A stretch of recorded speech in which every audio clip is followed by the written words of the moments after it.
علی ولی اللہ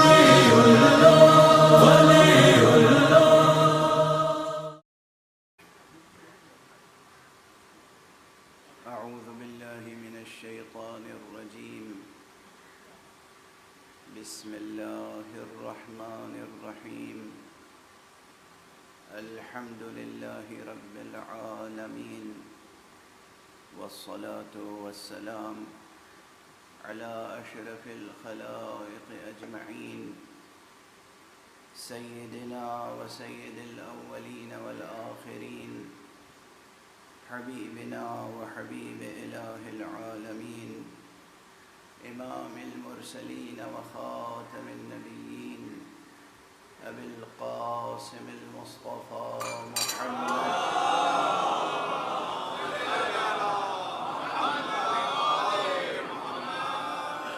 وعلى اہل بیتہ الطیبین الطاہرین الہداة المہدیین المعصومین المظلومین واللعنة الدائمة على أعداء الحق والدين أما بعد فقد قال الله تعالى عز اسمه في محكم كتابه ومتقن خطابه بسم الله الرحمن الرحيم شهد الله أنه لا إله إلا هو والملائكة وأولو العلم قائما بالقسط لا إله إلا هو العزيز الحكيم صدق الله العلي العظيم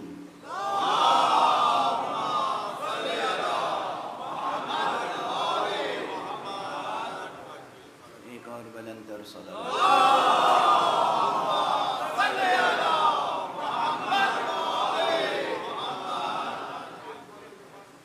قرآن حکیم کا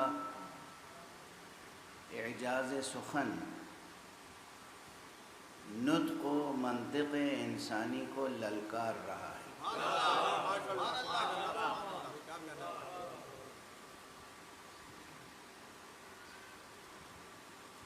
چیلنج کر رہا ہے، تحدی ہے، دعوت دے رہا ہے کہ اپنی عاجزی کا خود اعتراف کرو۔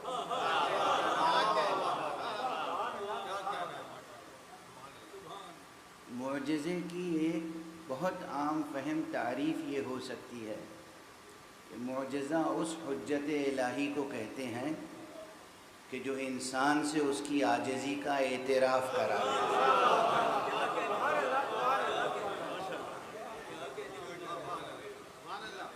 یہ قرآن ہے۔ اور قرآن مجید کے غرر آیات میں سے، یعنی ان آیتوں میں سے کہ جو بے پناہ درخشندگی رکھتی ہیں ہر اعتبار سے، ان میں سے ایک آیت آپ حضرات کی خدمت میں تلاوت کرنے کی سعادت حاصل کر رہا ہوں، اور وہ آیت شہد اللہ کے نام سے مشہور ہے۔ بظاہر اس میں مضمون توحید ہے، اور اسی لیے میں نے عرض کیا تھا کہ یہ ممکن نہیں ہے کہ حسین کی مجلس ہو اور اللہ کا ذکر نہ ہو۔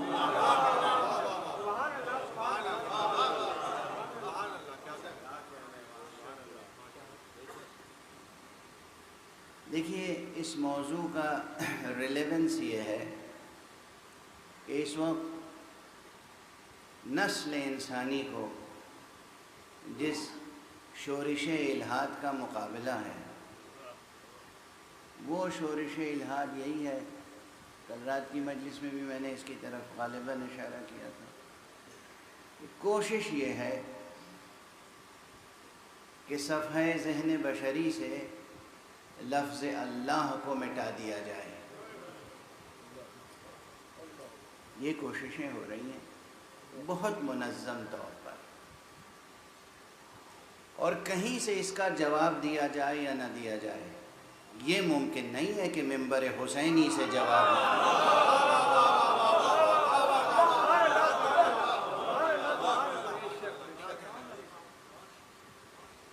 ممکن ہے، اور وہ مراکز جہاں سے امید ہوتی ہے کہ جواب آئے گا، ممکن ہے کہ وہ کوئی امداد لے کے چپ ہو جائیں۔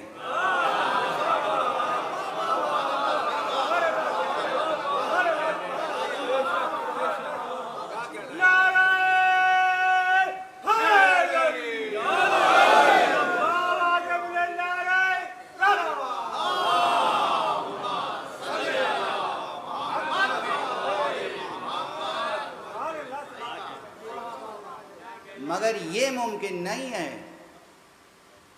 کہ ممبر مجلس حسینی سے اٹھنے والی آواز دب کے رہ جائے۔ یہاں خاموشی اختیار کر لی جائے، اور وہ بھی باب توحید میں، وہ بھی باب توحید میں۔ دیکھیے،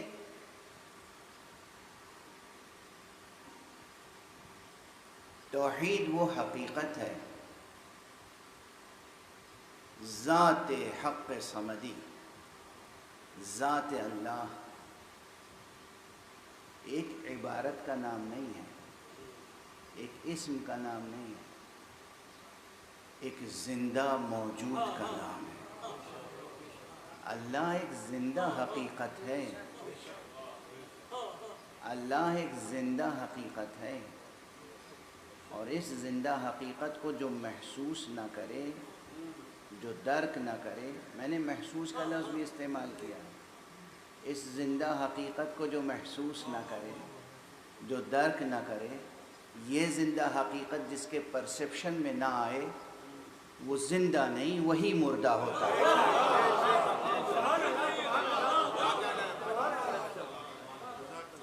اسی لیے یہ پھیپھڑوں سے سانس لینے والے زندوں کی کوئی قدر و قیمت نہیں ہے۔ قدر و قیمت ان کی ہے جو اپنے پورے وجود سے نسیم بہشت میں سانس لیتے ہیں اور حضرت حق سبحانہ و تعالیٰ کی معرفت پیدا کرتے ہیں۔ جوانان عزیز، توحید اگر نہیں ہے آپ کے پاس تو کچھ نہیں ہے۔ اللہ اگر نہیں ہے کچھ بھی نہیں ہے۔ اللہ ایک زندہ حقیقت ہے، اس سے رابطہ رکھیے، اس سے رابطہ پیدا کیجیے، اس کی معرفت پیدا کیجیے، زبان سے بھی اعتراف کیجیے، دل سے بھی اعتراف کیجیے، اپنے اعضاء و جوارح سے بھی اعتراف کیجیے۔ آپ کی ذات بھی مقر ذات ہو، آپ کا کردار بھی مقر صفات اللہ ہو۔ یہ بہت ضروری ہے۔ بہرحال وجود اس کا، ہستی اس کی کسی بھی دلیل کی محتاج نہیں ہے۔ اسی لیے بعض مفسرین و بعض عرفاء نے کہا ہے کہ دیکھو قرآن مجید میں کہیں یہ ثابت کرنے کی کوشش نہیں کی گئی ہے کہ اللہ ہے، بس اسے بار بار یاد دلایا گیا ہے۔ جو چیز ثابت کرنے کی کوشش کی گئی ہے وہ اس کی وحدانیت ہے، یعنی وہ بس ایک ہے۔ تم نادانی میں، غفلت میں کہیں کسی اور کو اپنا معبود نہ بنا لینا، نہ اپنی خودی کو خدا بنانا، نہ اپنے ہوائے نفس کو معبود بنا لینا، نہ کسی اور شے کو۔ اسی لیے پورا قرآن مجید بار بار یاد دہانی کراتا ہوا سامنے آتا ہے کہ وہ ایک ہے، وہ ایک ہے، وہ ایک ہے۔ خود اس ایک آیت میں دیکھ لیجئے، لا الہ کی تکرار دیکھیے، شہد اللہ انہ لا الہ الا ہو والملائکۃ واولو العلم قائما بالقسط لا الہ الا هو العزیز الحکیم۔ کیا جاہ و جلال ہے، کیا لہجہ مشیت ہے، کیا بیان قرآنی ہے، کیا اس میں نورانیت ہے؟ میں نے کل گزارش کی تھی غالباً آپ سے کہ اسے ہر شب تلاوت کرنے کی کوشش کیجیے۔ ایک چیز ہوتی ہے مداومت۔ مداومت کے معنی یہ ہیں کہ مسلسل، بلا ناغہ، لگاتار کوئی عمل کرنا۔ اور یہاں پر ایک نقطہ اور عرض کر دوں، اکثر مجھ سے پوچھتے ہیں حضرات، کچھ حضرات تو امتحان کے طور پر پوچھتے ہیں اور کچھ حضرات واقعاً اس مسئلے میں الجھے ہوتے ہیں، پوچھتے ہیں کہ یہ بتائیے نماز پڑھنے اور نماز قائم کرنے میں کیا فرق ہے؟ بہت کامن سوال ہے نا، اکثر پوچھتے ہیں، چونکہ قرآن مجید میں ہے اقیم الصلاۃ، اقیم الصلاۃ، اقم الصلاۃ لذکری۔ اقم واحد کے لیے صیغہ امر ہے، اقیمو جمع کے لیے صیغہ امر ہے، تو ترجمہ یہی ہوگا کہ قائم کرو نماز۔ نماز پڑھنے اور نماز قائم کرنے میں کیا فرق ہے؟ یہ ہمارے اور آپ کے تعلق سے جو بات ہوگی وہ یہ ہے کہ نماز قائم کرنے، یہ قائم کرنے اقیمو یا اقم کے اندر ہی یہ معنی پوشیدہ ہیں کہ زندگی میں ایک بار دو بار نماز پڑھ لینے سے نماز قائم کرنے والے نہیں کہلائیں گے، لگاتار روزانہ 5 وقت کی نماز پڑھتے رہیں گے تو آپ نماز قائم کرنے والے کہلائیں گے۔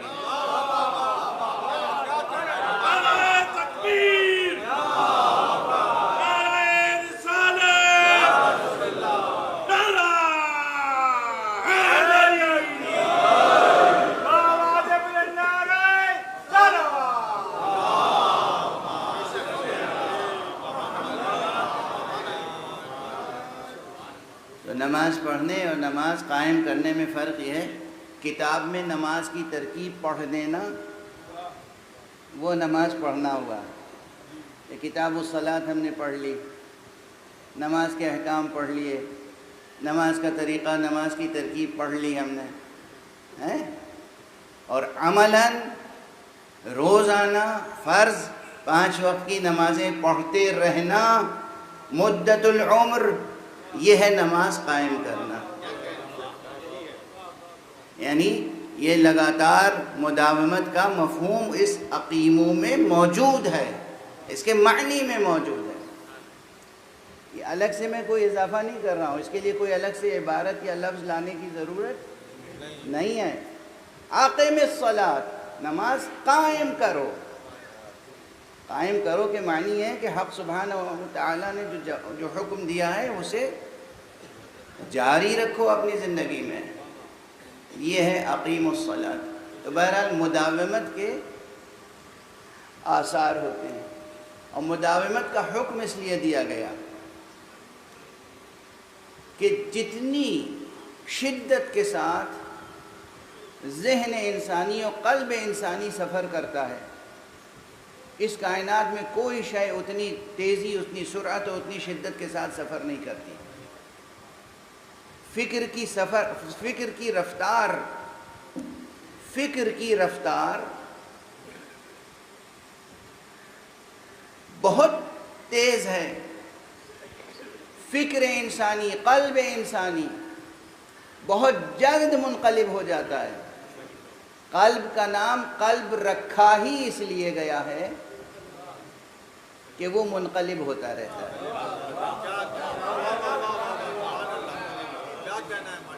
یہ ملاحظہ فرمائیے گا، عربی فقہ اللغہ میں، عربی میں جہاں الفاظ کی تدقیق ہوئی ہے کہ کس شے کا یہ نام کیوں رکھا گیا، وہاں قلب کے معنی بتائے جاتے ہیں کہ قلب کیونکہ برابر منقلب ہوتا رہتا ہے، جتنی جلد، جتنی تیز، جتنی بار قلب میں انقلاب آتا ہے وہ عالم خارجی میں اتنی مرتبہ انقلاب نہیں آتا۔ تو یہ دل اور یہ ذہن، اس کے انقلاب کی کوئی انتہا نہیں، اس کی سرعت کی کوئی انتہا نہیں، اور دنیا دار غفلت ہے، دنیا دار غفلت ہے، دنیا دار امتحان ہے، دنیا دار ابتلا ہے۔ اس لیے لازم ہے کہ 24 گھنٹوں میں 5 مرتبہ حق سبحانہ و تعالی سے وابستہ ہوا جائے۔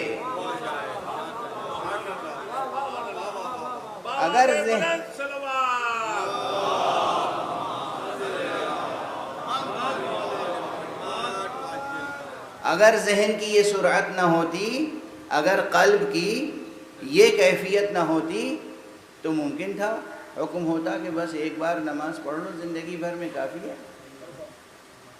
مگر یہاں تو آپ دیکھیے کہ دل کس طریقے سے منقلب ہوتا ہے، ذہن کس رفتار سے آگے بڑھتا ہے۔ اس لیے اقامہ صلاۃ کا حکم دیا گیا۔ بہرحال اب یہ کلمہ تو بیچ میں آ گیا تھا کلمہ معترضہ کے طور پر، جملہ معترضہ کے طور پر، لیکن ضروری تھا۔ بات مداومت کی تھی کہ مداومت کے آثار ہوتے ہیں، یعنی لگاتار کوئی کام کرتے رہنے سے اس کی تاثیر نمایاں ہوتی ہے اور بہت شدت کے ساتھ پھر نمایاں ہوتی ہے۔ اس لیے کسی بھی تلاوت کے لیے کہا جاتا ہے کہ بھئی مداومت رکھیں، لگاتار پڑھیں اور فکر کرتے رہیں اسی آیت کے مضمون میں۔ فکر کرنے کے تعلق سے کل تو میں نے مکتبی بحث ایک چھیڑی تھی، حرف گن رہا تھا، لفظیں گن رہا تھا۔ آج بھی مکتبی بحث کا ایک رخ اور عرض کروں گا۔ یہ جو کہا جاتا ہے نا کہ یہ آیت بہت تہدار ہے،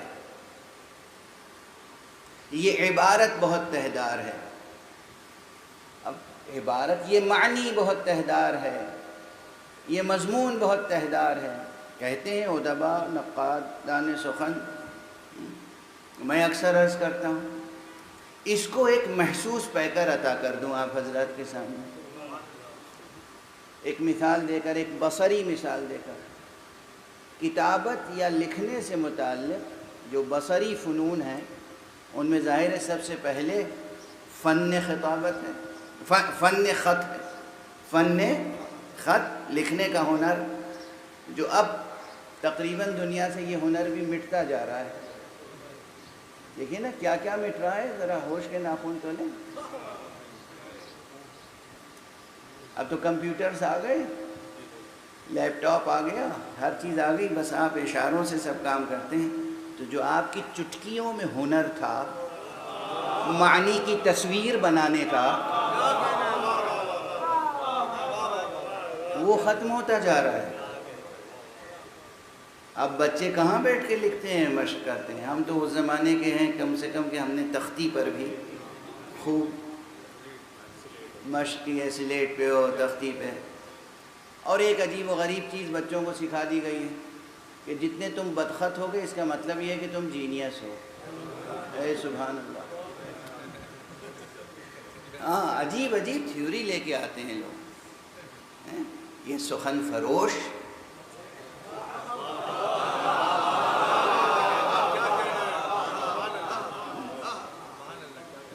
ایک بات ڈال دی ذہن میں، جس کا ذہن بہت تیز ہوتا ہے، فکر کی رفتار تیز ہوتی ہے، ذہن کی رفتار تیز ہوتی ہے، تو اس کی انگلیاں، اس کا قلم اس کے ذہن کی رفتار کا ساتھ نہیں دے سکتا، تو وہ بدخط ہو جاتا ہے، اس کی ہینڈ رائٹنگ بہت خراب ہوتی ہے۔ تو خراب ہینڈ رائٹنگ کا مطلب یہ ہے کہ تم جینیس ہو۔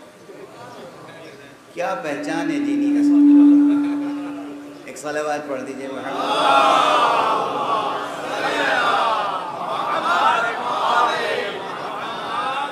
اس فریب میں نہ آنا بچوں۔ ظاہر ہے جب بچوں کہہ دیا تو آپ حضرات بزرگ جو ہیں بچے ہوئے ہیں، میں بچوں اور جوانوں سے کہہ رہا ہوں یہ چٹکیوں میں بھی ہنر ہونا چاہیے۔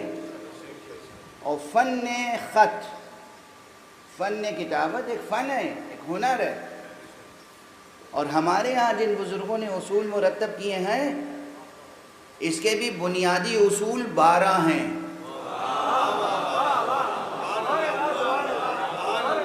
تحقیق کرنا، دیکھنا، سیکھنا، 12 بنیادی اصول ہیں، 12 بنیادی اصطلاحیں ہیں ان بزرگوں نے جنہوں نے یہ نسخ اور نستعلیق کے طریقے ایجاد کیے۔ اور اس کے بعد پھر اس میں ہوا تفنن، فناوری، آرٹ داخل ہوا، انسان کا ذوق جمال داخل ہوا، تحریر کی جمالیات کو نکھارا گیا۔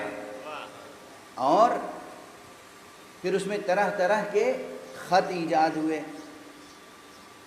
اس میں سے میں سب کا تو تذکرہ نہیں کر سکتا، یہ صرف شوق دلانے کے لیے، وہی بچوں کو شوق دلانے کے لیے عرض کر رہا ہوں. چونکہ اب مجلسوں میں کہیں ذاتی نشستوں میں بھی کسی ڈرائنگ روم کی ٹیبل ٹاک پر بھی کہیں پر یہ ذکر تو ہوتا نہیں ہوگا، تو اس لیے میں ذکر کر رہا ہوں کہ کاش کسی کے دل میں بھی شوق پیدا ہو جائے.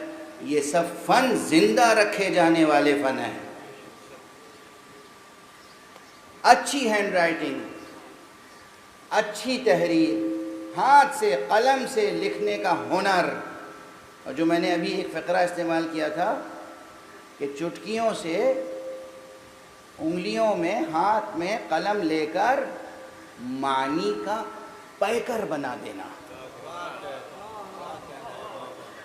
معنی کی تصویر، جو چیز آنکھوں سے نظر نہیں آ سکتی اس کی ایک ایسی تصویر بنا دینا جو آنکھوں سے نظر آئے. تو اس فن خطاطی میں ایک فن ایسا ہے جسے کہتے ہیں خط گلزار، اسے خط ریحاں بھی کہتے ہیں. یہ ایسا لکھا جاتا ہے، طغرا اس سے بنتا ہے، بڑے بڑے طغرے بنائے جاتے ہیں، کتبے بنائے جاتے ہیں. یہ لفظ کتبہ ہے، کتبہ نہیں ہے. تو یہ بنائے جاتے ہیں. اس میں دیکھو گے کہ بظاہر ایک لفظ لکھا ہوا ہے، مثلا اللہ لکھا ہوا ہے، دور سے دیکھا تو اللہ لکھا ہوا ہے، قریب گئے تو دیکھا کہ اللہ کا جو الف ہے اس میں پورا لا الہ الا اللہ لکھا ہوا ہے. دیکھنے میں الف نظر آ رہا ہے، اندر اور عبارت، اندر عبارت، ادر عبارت، کلمے کے اندر کلمہ، کلمے کے اندر کلمہ، کلمے. دور سے دیکھو تو معلوم ہوا کہ کوئی ایک گلدستے کی شبیہ ہے، اندر جا کے غور سے دیکھا تو دیکھا یہ تو ایک پورا قرآن مجید کا سورہ لکھا ہوا ہے، پوری عبارت لکھی ہوئی ہے.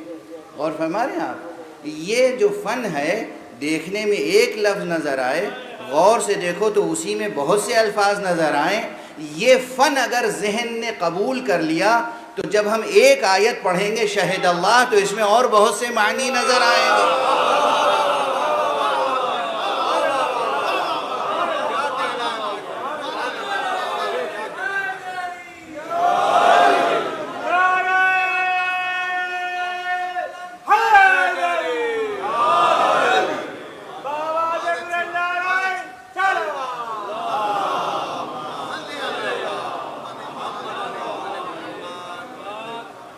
ایسا ہی لکھنے کا ہنر پیدا کریں، ایسا ہی پڑھنے کا ہنر پیدا کریں کہ جو سامنے لکھا ہو اسے دیکھ کر وہ بھی پڑھ لیں جو اس کے اندر لکھا ہوا ہو.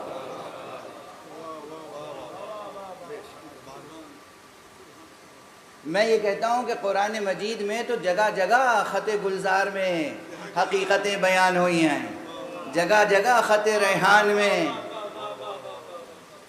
حقیقتیں مرتسم کی گئی ہیں.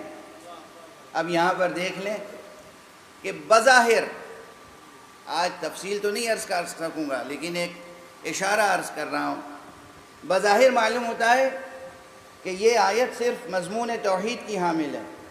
اسی آیت میں مضمون توحید بھی ہے، اسی آیت میں صفت عدل الہی کا ذکر بھی ہے، اسی آیت میں مقام و منصب نبوت کا ذکر بھی ہے، اسی آیت میں مقام و منصب ولایت و امامت کا ذکر بھی ہے، اور اسی آیت میں مقام و منصب ولایت کی عصمت کا ذکر بھی ہے. آپ نے دیکھا کہ اس آیت کریمہ کی گہرائی کتنی ہے. یہ تو چند عناوین ہیں جو بظاہر اس فقیر کے سامنے آ گئے جو اور شرف نگاہی سے کام لیتے ہوں گے، ان کی کیا کیفیت ہوگی.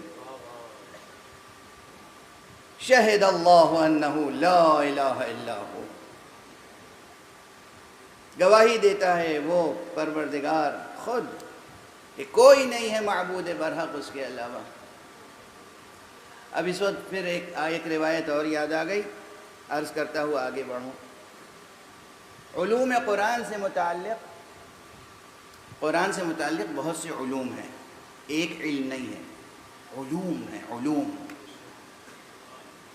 مجموعہ ہے علوم کا۔ علوم قرآن سے متعلق جو مشہور چند علوم ہیں ان میں سے ایک علم ہے علم شأن نزول، جس میں یہ بیان ہوتا ہے کہ یہ آیت کب نازل ہوئی، کس واقعے کے ضمن میں یہ بیان الہی آیا۔ تو بہرحال اس علم کی اپنی افادیت ہے اور اپنی محدودیت ہے۔ مفسر قرطبی نے اور مفسر بغوی نے اور دیگر مفسرین نے بھی یہ ذکر کیا ہے کہ شام سے 2 یہودی عالم احبار یہ مدینے آئے اور اس نیت سے آئے تھے کہ ہم نبی آخر الزمان سے ملاقات کرنا چاہتے ہیں۔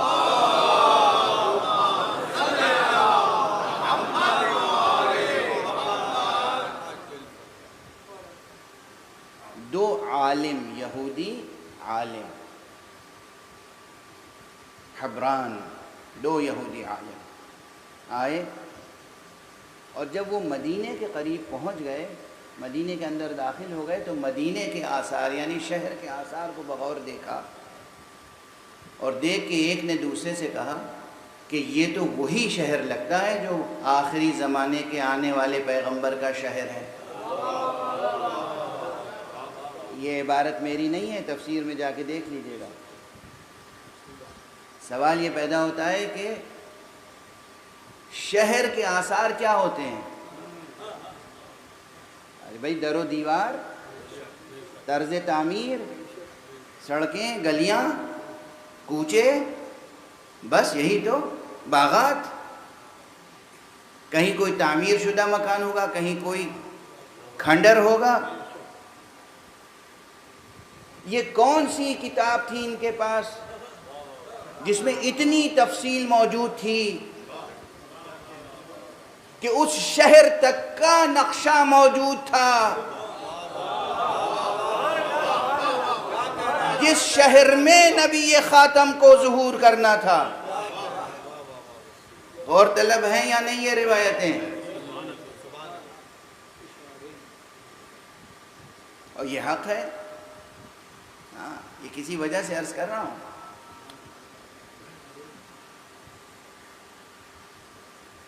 خود قرآن مجید میں یہ آیت موجود ہے، الذین آتیناہم الکتاب یعرفونہ کما یعرفون ابناءہم۔ ہم نے جن لوگوں کو کتاب دی ہے، جن لوگوں کے لیے، جن لوگوں پر کتاب اتاری ہے، مراد ہے تورات، وہ اس نبی کو اسی طرح پہچانتے ہیں جس طرح اپنے بیٹوں کو پہچانتے ہیں۔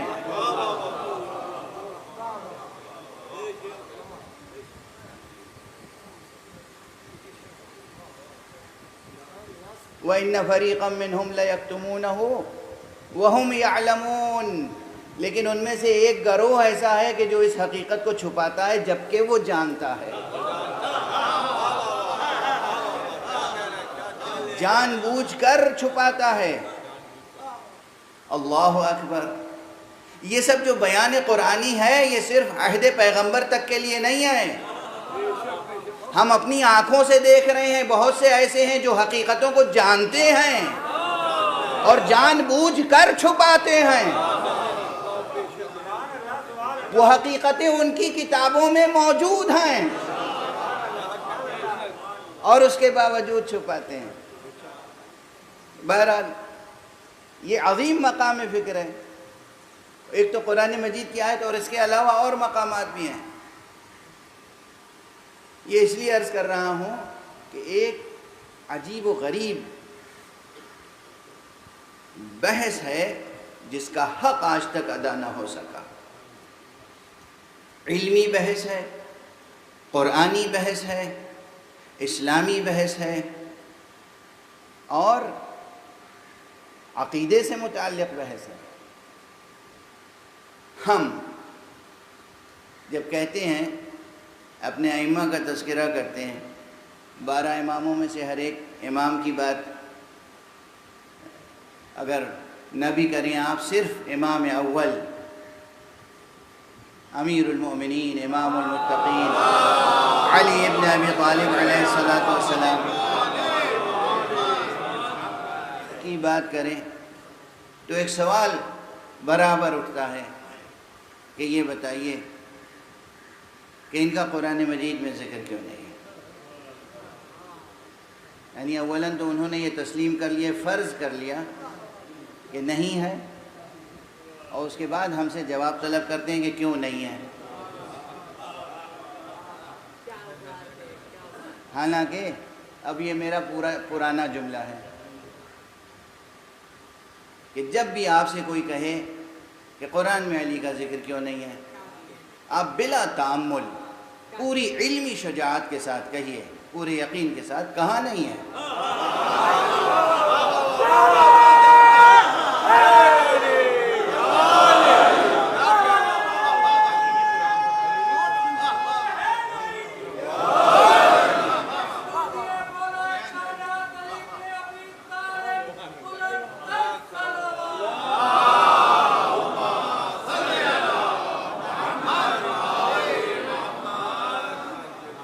کہاں نہیں ہے قرآن میں علی کا ذکر؟ آپ کہیے تم نے قرآن ٹھیک سے پڑھا نہیں ہے، روا روی میں پڑھ لیا، سرسری طور پہ پڑھ لیا، قرآن ایسے پڑھنے کی کتاب نہیں ہے۔ کہاں نہیں ہے علی کا تذکرہ؟ اچھا اب اسے آپ سمجھیں گے کہ خطیبانہ جواب ہے، نہیں، ہرگز نہیں۔ کس طرح تذکرے آتے ہیں اللہ کی طرف سے آنے والی کتابوں میں، یہ ایک بڑا سوال ہے۔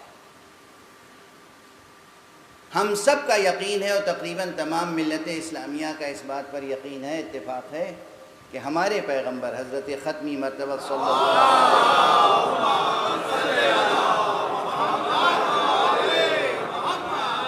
کا ذکر انجیل میں بھی تھا، توریت میں بھی تھا، زبور میں بھی تھا، تمام صحف انبیاء میں تھا۔ اچھا تھا تو کس طرح سے تھا؟ کن لفظوں میں تھا؟ کن استعاروں میں تھا؟ کن تشبیہات کے ساتھ تھا؟ لکھا ہوا تھا کہ محمد ابن عبداللہ ابن عبد المطلب ابن ہاشم اور پورا عدنان تک کا یہ سلسلہ اس طرح لکھا ہوا تھا، یہ جینیالوجی لکھی ہوئی تھی اس طرح سے؟ ایسا تو نہیں تھا۔ پھر کس طریقے سے تھا؟ کہ تھا بھی اور ایسا روشن تھا کہ اس روشنی میں وہ اس نبی کو پہچان سکتے تھے اسی طرح جیسے اپنے بیٹوں کو پہچانتے ہیں۔ اور پھر بھی نام و نسب وضاحت کے ساتھ نہ تھا۔ یہ کیا اسلوب ہے؟ اور ہمارے یہاں یہ بحث اہم ہے یا نہیں؟ ذہن کو بھی جھنجھوڑنے والی ہے اور قلم کو اٹھا کر اس کا حق ادا کرنے کی بھی ضرورت ہے۔ کس طریقے سے تھا؟ اس فقیر نے تو توریت میں سے ایک آیت تلاش کرنے کے لیے عبرانی زبان تک سیکھنے کی سعی کی، کوشش کی اور سعادت حاصل کی۔ اور اس طرح کی جو روایتیں ہیں کہ ایک یہودی آیا اور اس نے حضور سے یہ سوال کیا، اور ایک یہودی آیا اور اس نے جناب امیر علیہ السلام سے یہ سوال کیا، اور یہ دو یہودی آئے اور وہ اس ارادے سے آئے۔ اس طرح کی تمام روایتوں میں جہاں عبرانی کے الفاظ ہیں یا بعض ہماری دعاؤں میں، ان الفاظ کی تحقیق کے لیے اس فقیر نے عبرانی زبان براہ راست سیکھی تاکہ اس میں بھی میں کسی دوسرے کا مقلد نہ رہوں۔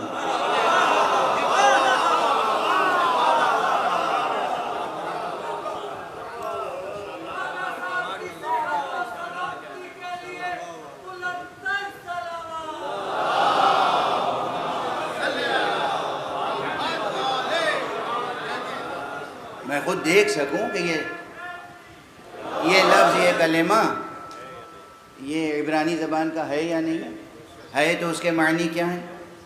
مثلا مشہور روایت ہے، اب آ گئی ہے زبان پہ تو عرض کر دوں کہ جب حضرت فاطمہ زہرا سلام اللہ علیہا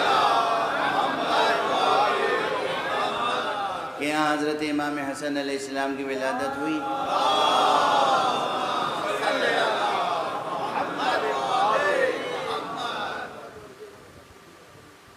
تو جناب جبرائیل نازل ہوئے اور انہوں نے کہا کہ یا رسول اللہ آپ اپنے نواسے کا نام جناب ہارون کے بیٹے کے نام پر رکھیں.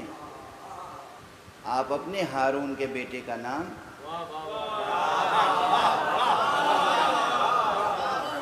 موسیٰ کے ہارون کے بیٹے کے نام پر رکھیں. کہا کیا تھا نام؟ کہا شبر تھا. کہا تو یہ تو عبرانی کا لفظ ہے، ہم تو عربی ہیں. تو کہا پھر آپ اپنے بیٹے کا نام حسن رکھیں. اور اسی طرح جب حضرت امام حسین علیہ السلام کی ولادت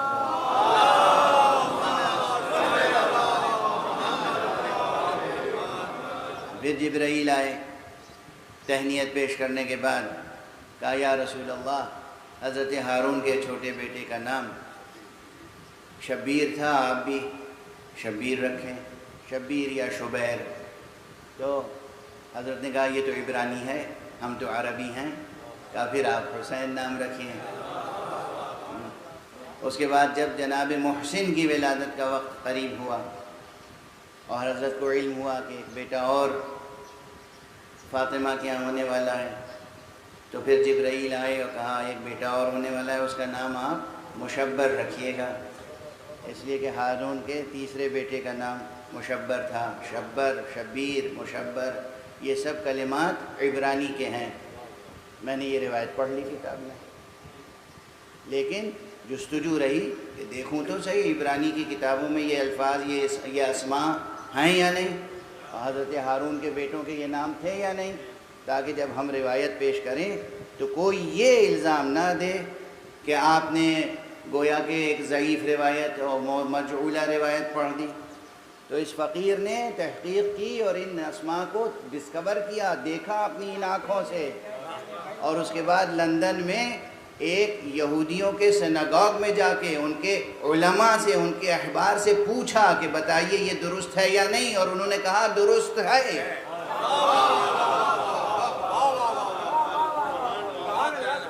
تو یہ میں اس لیے عرض کر رہا ہوں اپنے نوجوانوں بچوں کے لیے کہ جب تم کسی چیز کی تحقیق کرو تو صرف کتاب تک نہ کرو، فیلڈ اسٹڈی بھی کرو. کتاب کبھی کافی نہیں ہوتی.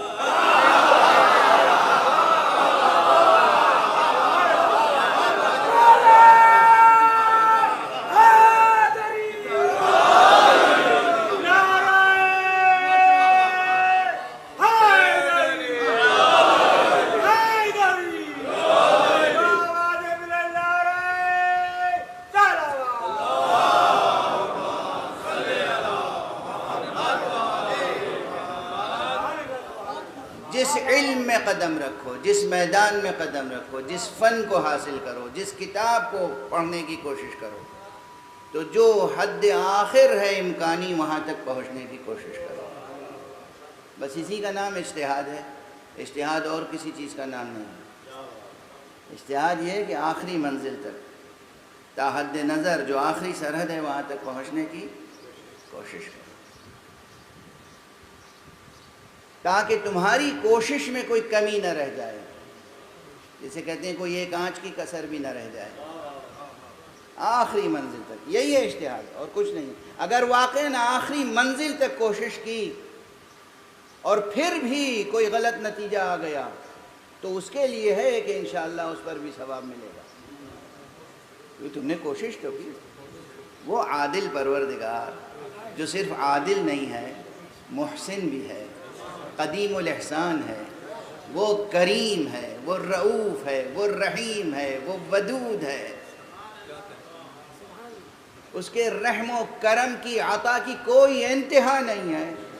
وہ تمہاری کوششوں پر بھی ثواب دیتا ہے. بہت بار سنی ہوگی یہ حدیث، اس وقت مجھ سے بھی سن لیجئے. کیا عظیم الشان حدیث ہے. کہتے ہیں کہ جب کوئی طالب علم طلب علم کی نیت سے قربتاً اللہ گھر سے نکلتا ہے تو فرشتے اس کے قدموں کے نیچے پر بچھاتے ہیں۔ جب کوئی طالب علم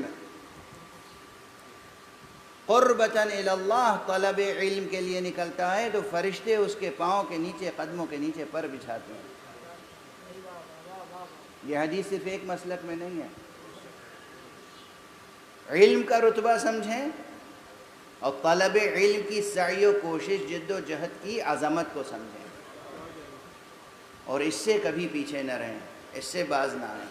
بہرحال یہ درمیان میں بات آ گئی تھی تو میں نے عرض کر دی۔ اب اس نقطے کی طرف واپس آ رہا ہوں کہ قرآنی کتابوں میں کس طریقے سے تذکرہ موجود ہے سرکار رسالت مآب کا۔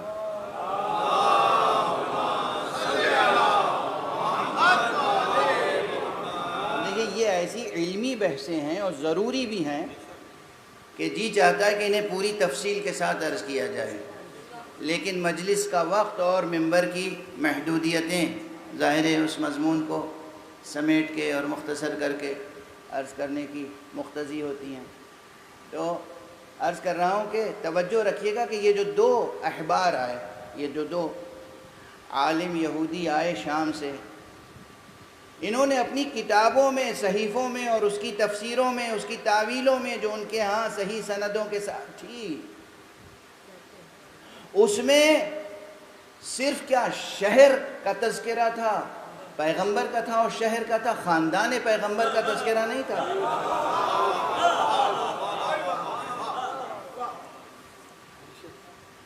یقیناً وہ سرمایہ انبیاء، وہ میراث نبوت جو آدم سے، ادریس سے، نوح سے، موسیٰ سے، عیسیٰ سے چلی آ رہی تھی، اس میں انتہائی وضاحت کے ساتھ قلم قدرت کے استعاروں کی تشریحیں موجود تھیں، ان تشبیہوں کی وضاحتیں موجود تھیں کہ وہ نبی کون ہوگا، کیسا ہوگا، قد و قامت کیا ہوگا، روح مبارک کیسا ہوگا، منہ مبارک کیسا ہوگا، اور آپ کا نقش قدم کیسا ہوگا، اور آپ کس کی نسل سے ہوں گے، کس کے بطن سے ہوں گے، کس کے صلب سے ہوں گے، کہاں پیدا ہوں گے، کس کے آغوش میں پروان چڑھیں گے۔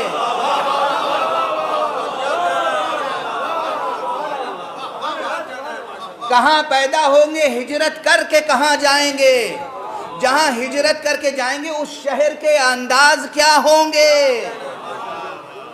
اور دوسری بات یاد رکھیے کہ اکثر اس قسم کی روایتوں میں ایک جملہ آتا ہے کہ احبار یہود، علماء یہود آتے تھے پوچھتے ہوئے نبی آخر الزمان کہاں پیدا ہونے والا ہے، پیدا ہوا یا نہیں ہوا، نبی آخر الزمان کہاں پیدا ہوگا، پیدا ہوا یا نہیں ہوا، نبی آخر الزمان کس خاندان میں پیدا ہوگا، پیدا ہوا یا نہیں ہوا۔ اسی زمانے میں جب پیدا نہیں ہوئے تھے تو کہہ دیا گیا تھا نبی آخر الزمان۔ اب یہ امت کہہ رہی ہے ختم نبوت ہے یا نہیں؟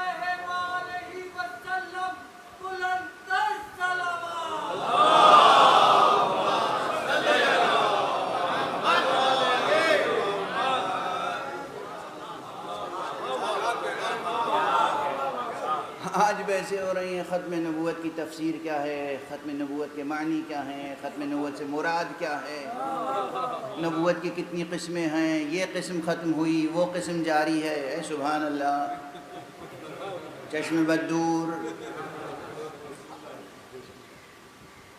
نبوت اپنے تمام معانی میں ذات مبارک و مسعود محمد عربی پہ ختم ہو چکی۔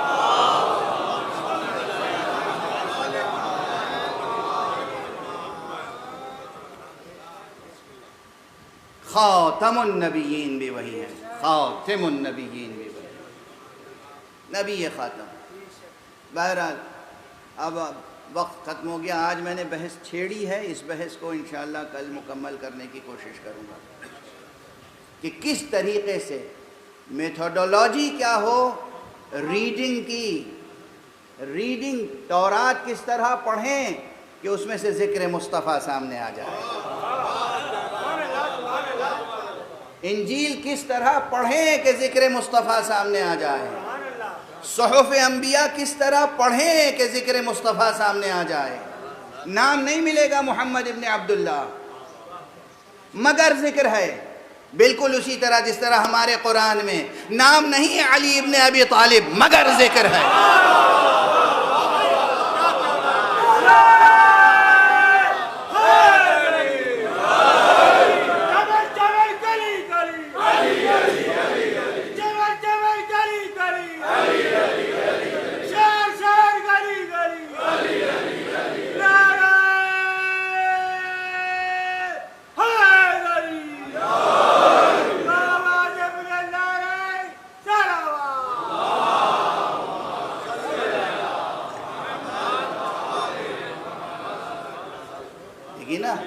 نظر اس لیے نہیں آتا، سمجھ میں اس لیے نہیں آتا کہ وہ میتھوڈولوجی سامنے نہیں ہے اور وہ ہنر نہیں ہے کہ کس طریقے سے آیات کی تلاوت کی جائے اور کس طریقے سے اس کی تفسیر کی جائے. جب انداز معلوم ہو جائے گا کہ پروردگار مستقبل کے واقعات کو کس طرح بیان کرتا ہے تو بات روشن ہو جائے گی. اور قرآن مجید خود ہی روشن کرے گا اسے. میں اپنی طرف سے کہیں سے کوئی بات لے کر عرض نہیں کروں گا، قرآن مجید کی آیتوں سے وضاحت کروں گا انشاءاللہ. لیکن اب آج دامن وقت میں بھی گنجائش نہیں ہے اور ظاہر ہے کہ آپ حضرات کی بھی مشغولیتیں ہیں. اس ذکر کو چھیڑ دینا میرا کام ہوتا ہے. آپ کے دلوں میں ذہنوں میں یہ ذکر جاری و ساری رہے.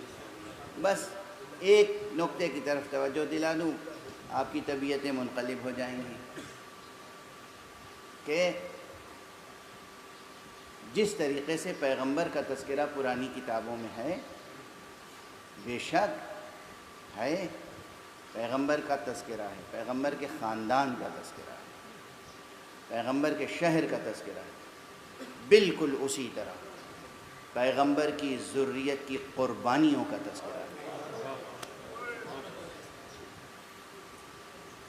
ہمارے یہاں روایتیں موجود ہیں کہ جب حضرت خضر اور حضرت موسیٰ کی ملاقات ہوئی ہے، قرآنی واقعہ ہے، ملاقات تو قرآنی واقعہ ہے.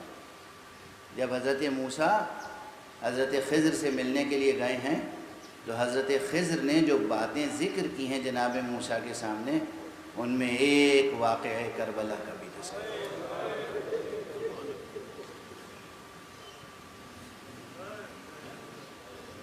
آج 2 محرم ہے. آج 2 تاریخ ہو گئی محرم کی. آج مکے سے جو 8 ذی الحجہ کو قافلہ چلا تھا وہ کربلا پہنچ گیا. مکے اور کربلا کے درمیان جو واقعات رونما ہوئے، ہر منزل پہ کچھ نہ کچھ تفصیلات ہیں، ہر منزل پہ کچھ نہ کچھ تفصیلات ہیں. ایک منزل وہ بھی گزری ہے کہ جہاں قافلہ سرکار سید الشہداء کا چل رہا تھا، آگے بڑھ رہا تھا، تو آپ کے ساتھیوں میں سے کسی نے تکبیر کہی، اللہ اکبر. تو امام نے پوچھا پلٹ کے کہ تکبیر کا کیا محل ہے؟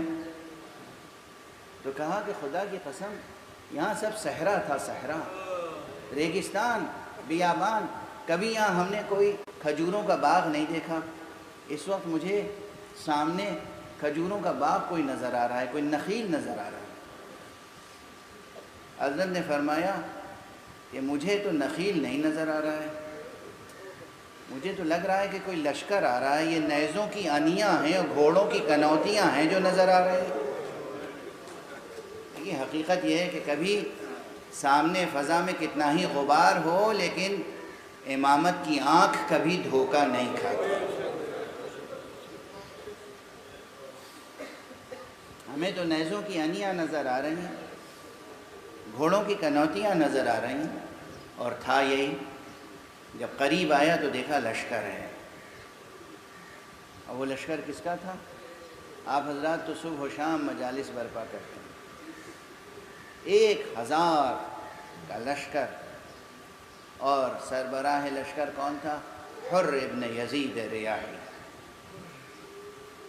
سامنے آیا، سلام کیا، گفتگو کا آغاز کرنا چاہتا تھا.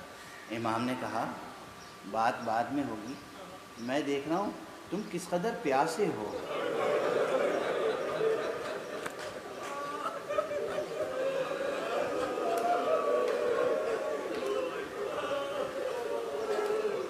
بھلا بتاؤ اس میں کوئی مبالغہ ہے؟ سادہ سا تاریخ کا بیان ہے جو میں نے دہرا دیا ہے. اس منزل سے پہلے جو منزل آئی تھی وہاں بطور خاص امام نے اپنے اصحاب سے کہا تھا خوب اچھی طرح اپنی مشقیں پر کر لو، خوب پانی یہاں سے لے لو. اور اب جب یہاں تشریف لائے اور سامنے یہ لشکر آیا جو پیاسا تھا، سب کے سب پیاسے تھے، اتنے پیاسے تھے، اور اس طرح گھوڑا تیزی سے دوڑا کے آئے تھے کہ گھوڑے بھی پیاسے تھے، گھوڑوں کی زبانیں منہ سے نکل آئی تھی. اور جو گھوڑے سوار تھے وہاں پر لشکری، وہ اس قدر پیاسے تھے کہ ان کی آنکھوں میں دھند تھی، نظر نہیں آتا تھا، پیاس کی شدت سے کچھ نظر نہیں آتا تھا. امام علیہ السلام نے کہا سب کو پانی پلاؤ. جب لشکری پانی پی چکے تو کہا یہ جو گھوڑے ہیں انہیں پانی پلاؤ. جانوروں کی پیاس بھی جو نہ دیکھ سکتا ہو اس نے 7ویں محرم سے لے کر 10ویں محرم تک اپنے بچوں کی پیاس کیسے دیکھی. اجرکم علی اللہ، اجرکم. اسی لشکر میں ایک شخص ایسا ہے جو کہتا ہے کہ میں اتنا پیاسا تھا کہ امام حسین کے اصحاب مجھے پانی پلانا چاہتے تھے، میرے منہ کے قریب مشک کا دہانہ لاتے تھے، مگر مجھ سے پیا نہیں جاتا تھا، پانی بہہ جاتا تھا. میں نے دیکھا کرسی پہ ایک بزرگوار بیٹھے ہوئے تھے، جب انہوں نے میرا یہ حال دیکھا تو اٹھے، میرے قریب آئے، اپنے ہاتھ سے چلو بنا کے میرے منہ میں پانی پلایا مجھ کو. جب مجھے ہوش آیا، جب پانی پی لیا، میں نے پوچھا یہ کون ہے؟ بتایا گیا یہی تو حسین ابن علی. اجرکم علی اللہ، اجرکم علی اللہ. یہی تو حسین ابن علی. آپ نے گریہ فرما لیا، وقت تمام ہو گیا. اب میں دست ادب جوڑ کے جس طرح ہر ذاکر کہتا ہے، تقریباً ہر مرثیہ نگار، ہر نوحہ نگار، ہر سلام نگار، آقا یہ آپ کی فیاضی تھی، یہ آپ کی سخاوت تھی. آپ نے دشمن کے پورے لشکر کو سیراب کر دیا، جانوروں تک کو سیراب کر دیا. ہائے روز عاشورہ، کس طرح سے خیموں سے العطش العطش کی آوازیں بلند، کس طرح سکینہ کی آوازیں العطش بلند تھی، کس طرح دوسرے بچوں کی آوازیں العطش بلند تھی، کس طرح بیویاں پیاسی تھیں کہ سینوں میں دودھ خشک ہو گئے تھے، اور جس کے نتیجے میں 6 ماہہ شیرخوار بھی پیاسا تھا. یہ آقا حسین جنہوں نے پورے دشمن لشکر کو پانی پلایا تھا، یہی حسین تھے جو روز عاشورہ اپنے ہاتھوں پر 6 ماہے کو لے کے آئے تھے. تمہاری نگاہوں میں اگر میں گنہگار ہوں، اس 6 مہینے کے بچے نے تو کوئی قصور نہیں کیا ہے، اس کو تو پانی پلا دو. انا للہ و انا الیہ راجعون، رضا بقضائہ و تسلیما لامرہ. انا للہ و انا الیہ راجعون، رضا بقضائہ و تسلیما لامرہ. انا للہ و انا الیہ راجعون، رضا بقضائہ و تسلیما لامرہ. پروردگار ہمیں علوم قرآن اور معارف اہل بیت سے آشنا فرما. معبود پروردگار ملت اسلامیہ کو اتحاد کی دولت سے مالا مال کر، ہمارے درمیان اتحاد و اتفاق پیدا ہو جائے۔ پروردگار جو ماتمیان شہ مظلوم ہیں پوری دنیا میں جہاں بھی ہیں ان کو اپنی خاص حفظ و امان میں رکھے۔ پروردگار ہمارے سروں پر علماء اعلام فقہاء اعظام کا سایہ برقرار رہے۔ پروردگار ہمارا رشتہ ہمیشہ علم و ایمان سے جڑا رہے، ہمارے سینوں میں ہمیشہ چراغ توحید روشن رہے، ہمارے ہاتھوں میں ہمیشہ دامان ختم نبوت رہے، ہمارے قدم ہمیشہ صراط مستقیم ولایت کے گامزن رہے۔